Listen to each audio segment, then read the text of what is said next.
হ্যাঁ, তো ব্যাপারটা হচ্ছে কি যে ওই যে পেছন দিকটা সাদা হয়ে গেছে কেন? তো বহু বছর আগে রং হয়েছে, তো অল্প এসে বললো কি যে আমি প্রথমত মাটিতে মানে আমি এখন কত সময় এগোচ্ছে, যেমন এক ব্যাংকের ম্যানেজারের মেয়ে আমার কাছে পড়তে এসেছিল, মানে আমার ব্যাংক থেকে একটা লোন নেওয়া ছিল, তা বিভিন্ন কথাবার্তা সুবাদে ওনার হয়তো আমার কথাবার্তা ওনার ভালো লেগেছিল, তারপরে উনি ইউবিআই ব্যাংকের ম্যানেজার ছিলেন, এখন ম্যানেজারেরও ওপরে চলে গেছে, মানে এখন জোনালের হেড হয়ে গেছে।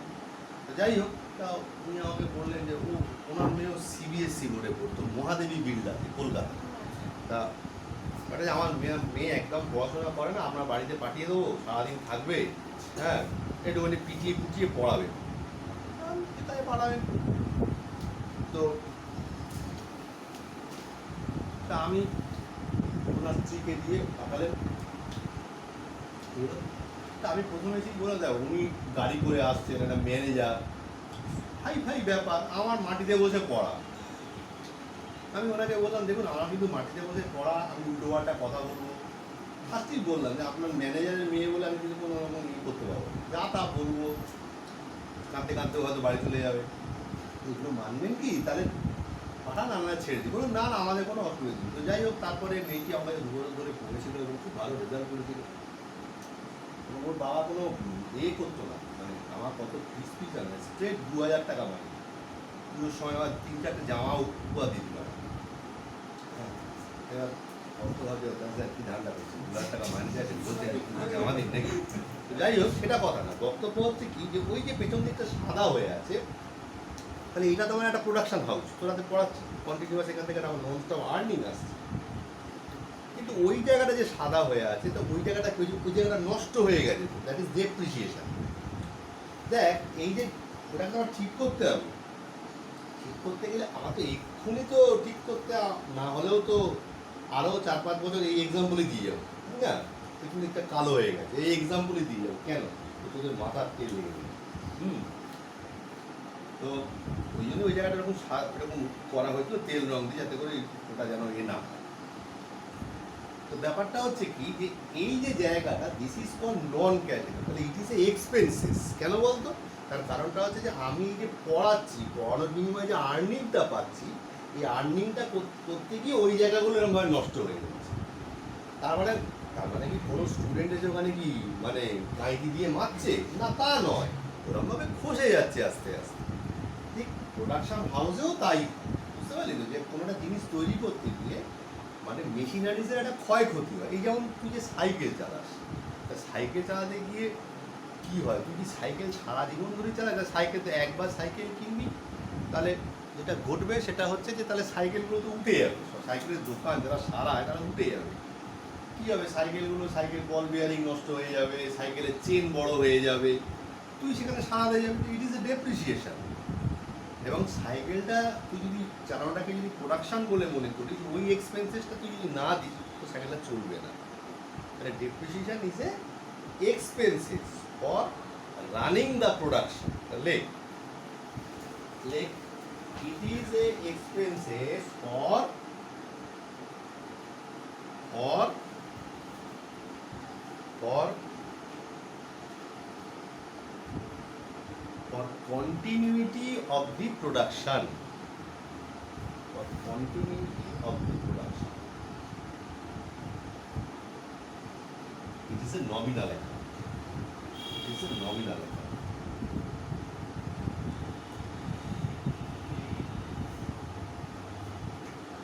Number 9.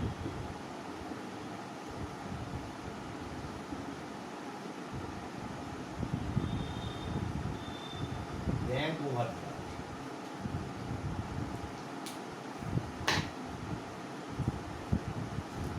আগের কনসেপশন সবাই ক্লিয়ার? আমি প্রত্যেককে বলছি আজকের ভিডিওটা আবারও বলছি, আমি তোদের পাশে আছি, সত্যি অর্থে বাবা মার পর ওদের যদি কোনো কেউ পৃথিবীতে মানে রক্তের সম্পর্ক না থেকে যদি ভালো কেউ চেয়ে থাকে, আমি খুব মানে বড়াই করে বলছি, এটা ইউটিউবে আর পশ্চিমবাংলা তথা ভারত পৃথিবীর সবাই শুনবে, আমি তোদের ভালো চাই। কারণটা হচ্ছে বাড়িতে বসে এই ভিডিওটা খুব ভালো করে দেখবি, এই ভিডিওর মধ্যে এমন কিছু ইনফরমেশান দেওয়া রইল যেগুলো তোদের খুব হেল্প করবে। অ্যাকাউন্টগুলো কল করবে, সময়টাও কাটবে, ফোন নিয়ে ঘাটাঘাটিও করতে হবে। এত ফোন নিয়ে ঘাঁটিস না, মাথাটা শেষ হয়ে যাচ্ছে। আমি নিজে দেখেছি যে কিরকম ফোনটা না টানে, তাই মনে হয় কি খালি ফোনটা এরকম করে কিরকম একটা মানে অ্যাডিকশানের মতো। ওই সময়টাকে রোধ করবি, ওই সময়টা বলবি এখন তো তার ছেলেমেয়েদের বই পড়ার নেশা নেই। আমি ওই সময় কী করে চেষ্টা করি একটা বই পড়তে, কাগজ পড়তে। আমার বই পড়ার নেশা ছিল, কিন্তু আমি এত সারাদিন কথা বলি না, আমার এই মোটা মোটা বইগুলো আমি পড়ি, এগুলো কিন্তু পড়ার বাইরে এই ডিসিস। এরকম বই আগে আমি অনেক পড়েছি, এখন আর পারি না। এখন 5-6 পাতা পড়ার পরে হাঁপিয়ে যাই, আর রাত্রিবেলা 9টা সাড়ে 9টার পরে কাগজ পড়তেও পারি না। এত মাথাটা এত মানে কী বলবো, এত ক্লান্ত হয়ে যায়, সেটাও আর নিতে পারে না। তোদের তো তা নয়, তারা ওই সময় অন্য কিছু কর, টিভি দেখ, দরকার টিভি দেখ, কিন্তু মোবাইলটা ঘাঁটিস না প্লিজ। ঘাঁট, নিশ্চয়ই ঘাঁট, নিয়ম করে এই সময় অবধি আমি মোবাইলটা ঘাঁটবো। ওই পাবজি খেলছি, ভাই ভাই ভাই ভাই ভাই, এগুলো করিস না প্লিজ। মোবাইল খেলছি, আমার ছেলেকে শিখি, ভাই ভাই ভাই ওদিকে যা এদিকে যা, ভাই কী করছিস, এরকম নয়। যাই হোক, বাকি আমি ফোন করুন পড়া। তো এবার ব্যাংক ওভারড্রাফট। ব্যাংক ওভারড্রাফট কি? ওভারড্রাফট কথার অর্থ হচ্ছে জমার অতিরিক্ত ব্রোকার। এই এক ছোট্ট কথা বলতে গিয়ে কত কথা বলতে হবে। দেখ, যারা বড় বড় বিজনেসম্যান, তারা না ব্যাংক থেকে ওভারড্রাফট ফেসিলিটি পায়। তো আমরা যখন ব্যাংকে যাই, তখন আমরা ব্যাংকে গিয়ে কী করি, তখন আমরা ব্যাংকে গিয়ে না একটা অ্যাকাউন্ট খুলি। অ্যাকাউন্ট খুলে সেখান থেকে টাকা পয়সা জমা রাখি, তুলি। আমরা ব্যাংকে যে অ্যাকাউন্টটা খুলি, সেই অ্যাকাউন্টের নামটা কি? Savings account. সেই অ্যাকাউন্টের নাম হচ্ছে সেভিংস অ্যাকাউন্ট, বাংলায় হচ্ছে সঞ্চয়ী হিসাব। এবার আমার বক্তব্য হচ্ছে, তুই ব্যাংকে সারা মাসে কবার যাস? 1 বার, 2 বার, 3 বার, 4 বার, 5 বার, এর বেশি যাস না। 5 বারও যাস না, একবারই টাকা তুলে নিয়ে চলে আসিস। তো বড় বড় যারা বিজনেসম্যান, এই যেমন ধর আমি এই যে শেয়ার মার্কেটে কাজ করি, ব্যাপারটা হচ্ছে যে শেয়ার মার্কেটটাকে কন্ট্রোল করে ন্যাশনাল স্টক এক্সচেঞ্জ। কোনো লোক ডাইরেক্টলি ন্যাশনাল স্টক এক্সচেঞ্জে কাজ করতে পারে না, তাকে কি করতে হয়, তাকে একটা প্ল্যাটফর্ম দিয়ে যেতে হয়। সেই প্ল্যাটফর্মটার নাম হচ্ছে ব্রোকার। আমার যে ব্রোকার, তার নাম হচ্ছে এসএমসি গ্লোবাল সিকিউরিটিজ লিমিটেড। আমি তার আন্ডারে কাজ করি। আমি হচ্ছে সাব ব্রোকার, আমি হচ্ছি সাব ব্রোকার। এবার সারা ভারতবর্ষে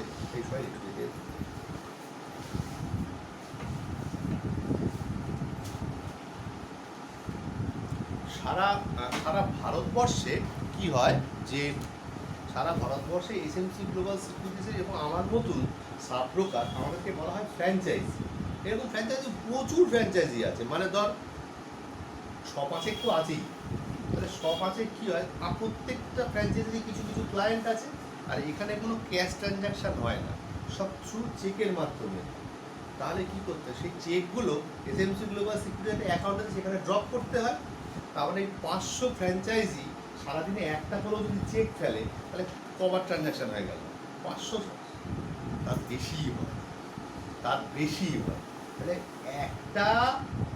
একটা অর্গানাইজেশনই 500টা চেক জমা করছে একদিনে, ব্যাংক তো পাগল হয়ে যাবে। ব্যাংকগুলো, আমি কেন তোমার জন্য এত খাটবো? আমি ব্যবসা করতে বসেছি, আমি বিজনেস করতে বসেছি, আমি এত খাটবো না। তুমি সেভিংস অ্যাকাউন্ট আছে তোমার, আমি তখন এসএমসি গ্লোবাল করে ঠিক আছে, আমি ওখানে 10 লাখ টাকা জমা করতে হবে না, এখন বন্ধ করে দিই, বাড়ি যাবো। তাহলে কী করবো, একটা অন্য অ্যাকাউন্ট করবো, যার নাম হচ্ছে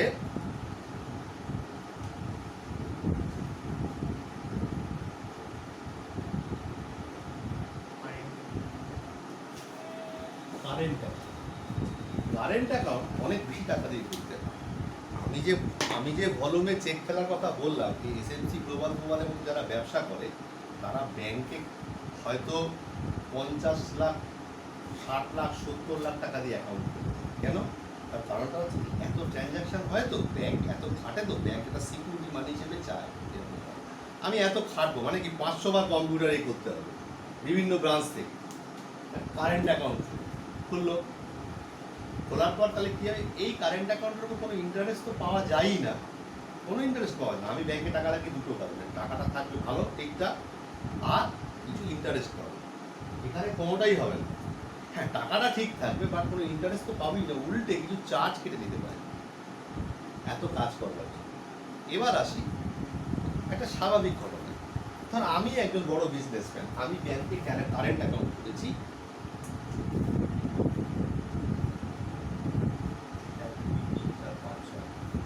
20 লাখ। আমি ধর একজন প্রমোটার, আমি একটা প্রজেক্ট, আমি একটা ফ্ল্যাটের প্রজেক্টে নাম, আমার সেই প্রজেক্টে 1 কোটি কতগুলো শুরু হয় রে? 1 2 3 4 5 6 8টা, আচ্ছা ঠিক আছে, যা খুশি হোক 1 কোটি। তা আমার ধর 2,20,00,000 টাকা রয়েছে, আর আমার একটা বাড়ি আছে ধর, ব্যাংকে 20 লাখ টাকা রয়েছে, আর আমার ধর একটা 50 লাখ টাকার প্রপার্টি আছে, সেটা ব্যাংকে মর্টগেজ করলাম। মর্টগেজ করে ব্যাংকে বললাম যে আমাকে একটা এবার লোন দাও। Basically bank water is a loan, আমাকে একটা লোন দাও। তাহলে 20 লাখ আর 50 লাখ মিলে কত হলো? 70 লাখ। কত লোন চাইলাম আমাকে? 1 কোটি। তারপরে 30 লাখ বেশি চাইলাম, তারপরে ব্যাংক ওভারড্রাফট, মানে আমার যা জমা তার থেকে বেশি চাইলাম। প্রশ্ন উঠতে পারে, স্যার এই 30 লাখ যে বেশি চাইলাম, ব্যাংক এই ধার দিয়ে তো, মানে ব্যাংক তো মরে যেতে পারে। ব্যাংক মরবে না, কেন মরবে না? ব্যাংকে 20 লাখ আছে, ব্যাংকে 50 লাখ ব্যাংকের কাছে মর্টগেজ করলাম, প্লাস যে প্রজেক্টটা করছি সেটাও ব্যাংক মোটামুটি ব্যাংকের গ্রিপে নিয়ে নিল। 1 কোটি টাকার প্রজেক্ট, আমি টাকা শোধ করতে পারবো না, ব্যাংক সব নিয়ে নেবে। তবে ব্যাংক কেনারই হবে, আমি লুচার হবে।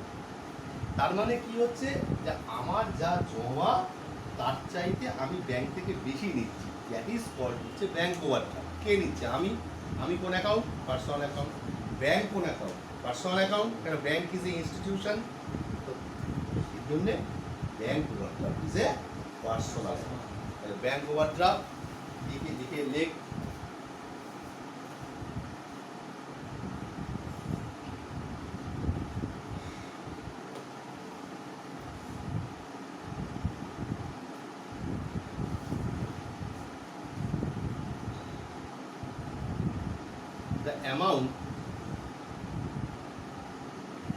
the amount received from bank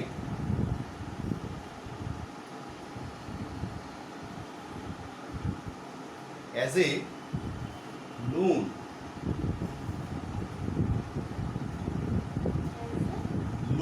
LON loan against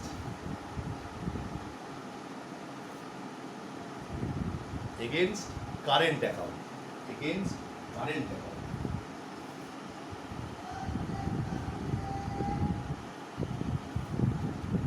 it is a personal account.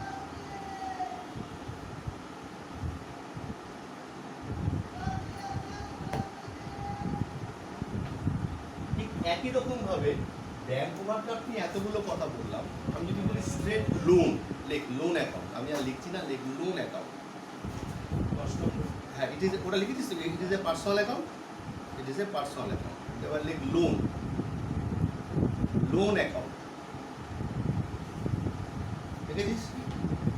Loan account নিয়ে আর কোনো প্রবলেম থাকা উচিত নয়। তার কারণটা যে লোন কি হবে, হয় ধর লোন ফ্রম অর্ক, বা ধর লোন টু সায়ন, বা লোন ফ্রম গৌরাঙ্গ। তার মানে লোন ফ্রম গৌরাঙ্গ মানে কি? গৌরাঙ্গর কাছ থেকে আমি লোন নিচ্ছি, গৌরাঙ্গর কাছ থেকে তুই পাঁচিলটা লোন নিতে পারে না। তার মানে কি? গৌরাঙ্গ পার্সোনাল অ্যাকাউন্ট, আমিও পার্সোনাল অ্যাকাউন্ট, তাহলে লোন ফ্রম গৌরাঙ্গ কোন অ্যাকাউন্ট হবে? Personal account. তার মানে লোনের আগে কোনো সময় পার্সন অর অর্গানাইজেশনের নেমটা সাইলেন্ট থাকে। Loan is also a personal account, তাহলে loan account. Like the amount taken or given, loan account বলে লিখ, the amount is taken, is কথাটা, the amount is taken or given from, taken or given to or from some SOME sum. Some other person or organization or organization.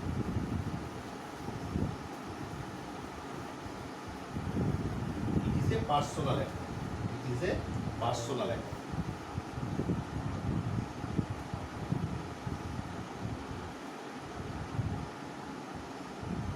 Hello, clear? ঠিক আছে, last দুটো আলোচনা দিয়ে আজকে আমরা শেষ করবো। সেটা হচ্ছে কি, ডেটর্স অবলিক কাস্টমার। ব্যাপারটা হচ্ছে কি, যে অ্যাকাউন্টেন্সির ভাষায় কাস্টমারকে বলা হয় ডেটর্স। ডেটরের আগে অনেক সময় সান্ট্রি কথাটাও জুড়ে যেতে পারে। সান্ট্রি কথার অর্থ হচ্ছে কি, ধর আমি একজন বিজনেসম্যান, ধর তোরা আমার প্রত্যেকের বিজনেস, মানে আমার বিজনেসের প্রত্যেকের কাস্টমার। তো তোরা তোরা যে দোকানে যাই, ওই দোকানে তো আমি একা যাই না, বা তুই একা যাস না। তার মানে কি, দে আর অল সান্ড্রি ডেটার্স, মানে আমরা প্রত্যেকে ওই দোকানটার আলাদা আলাদা কাস্টমার। এই কাস্টমাররা কি হয়, কাস্টমাররা দোকানদারকে টাকা দেয়। তো মানে আমি যদি একজন বিজনেসম্যান হই, তাহলে তোরা আমাকে টাকা দিবি। তার মানে কি, যারা যেখান থেকে আমার আর্নিং হবে সেটা হচ্ছে আমার অ্যাসেট, বুঝতে পারলি তো? আর তোরা হয় কোনো পার্সন বা কোনো অর্গানাইজেশন কীরকম বলি, যেমন তো সেন্ট জেভিয়ার স্কুল, মানে আমাদের সোদপুর সেন্ট জেভিয়ার সুকচরে যেটা রয়েছে। তো সেন্ট জেভিয়ার স্কুলে প্রীতম, যে কম্পিউটারে যে সমস্ত ধর কাগজ, রিবন এগুলো লাগে, তার এগুলো আমি সাপ্লাই করি। তার মানে সেন্ট জেভিয়ার্স ইনস্টিটিউশন মানে ইজ মাই কাস্টমার। তাহলে সে তো একটা প্রতিষ্ঠান। তার মানে ডেটর্স বা কাস্টমার কী হবে, হয় কোনো পার্সন হবে আর কোনো অর্গানাইজেশন হবে। তাহলে it is a personal account. তাহলে লেখ sundry debtors of the customer, লেখ দ্য অ্যামাউন্ট, বলে লেখ the amount received, the amount will receive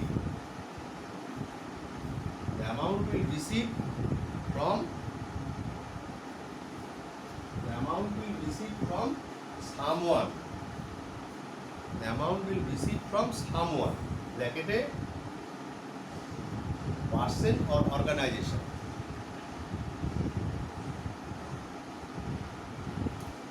It is a personal account or organization. It is a personal account. Clear? এবার লেখ last আলোচনা, সেটা হচ্ছে কি, ক্রেডিটার্স।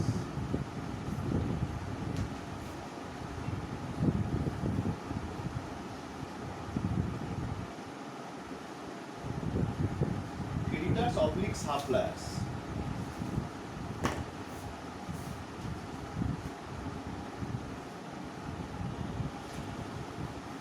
Creditors oblique suppliers.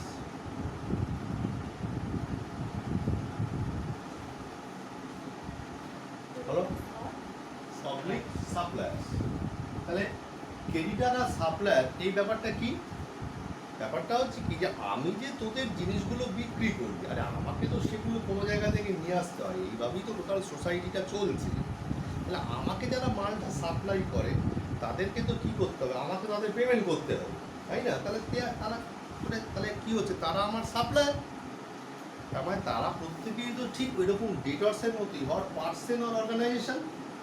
তাহলে লেখ the amount will pay to the someone, ব্র্যাকেটে person or organisation,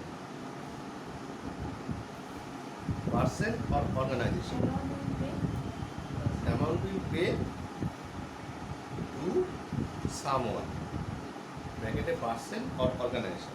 It is also a personal account.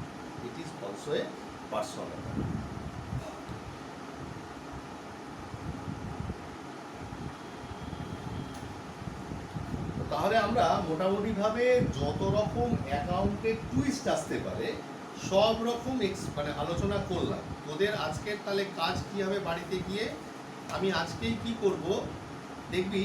তোদের যখন আমি মানে গ্রুপের মধ্যে পাঠাবো, আমি তোকে আজকে অনেক কিছু পাঠাবো, তোকে একটু খাটতে হবে শুক্রবার অবধি। প্রথমত একটা দুটো ক্লাস প্লাস এইটারই বোধহয় আমরা দুটো তিনটে ক্লাস করি, নিয়ে 4টে ক্লাস হচ্ছে বোধহয়।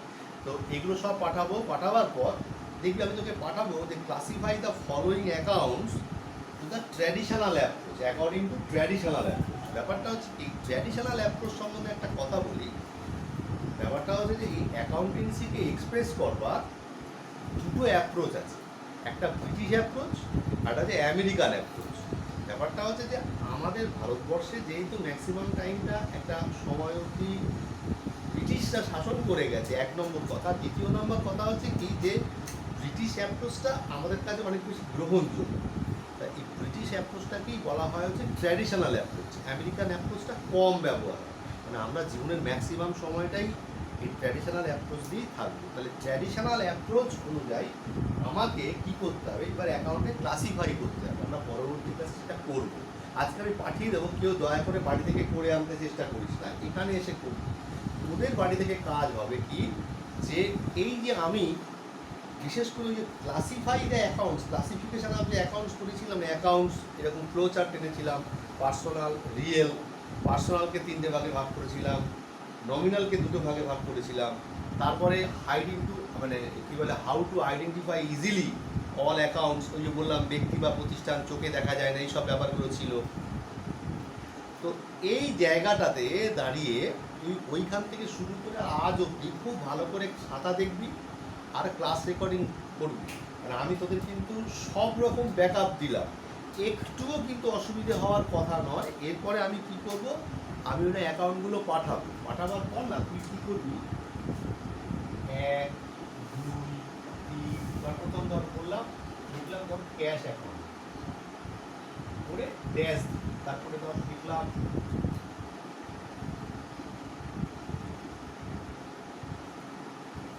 Building account. এরকমভাবে এরকম ড্যাশ দিয়ে দিয়ে জায়গা ছেড়ে দিবি। ছেড়ে দিয়ে একটা কাজ করতে পারিস, খাতার বাদিক থেকে লিখলি তো অনেকগুলো প্রায় 35টা মতন আছে, ওইখানে একটা দাগ দিয়ে দিতে পারিস, এদিকেও কিছু লিখলি।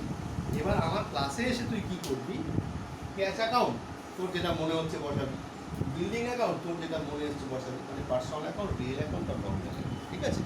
আমরা শুক্রবার কিন্তু এবার এত সময় পর্যন্ত আমি তোদের দিলাম, এবার তোদের শুক্রবার তোদের কিছু ফিরিয়ে দেওয়ার পালা।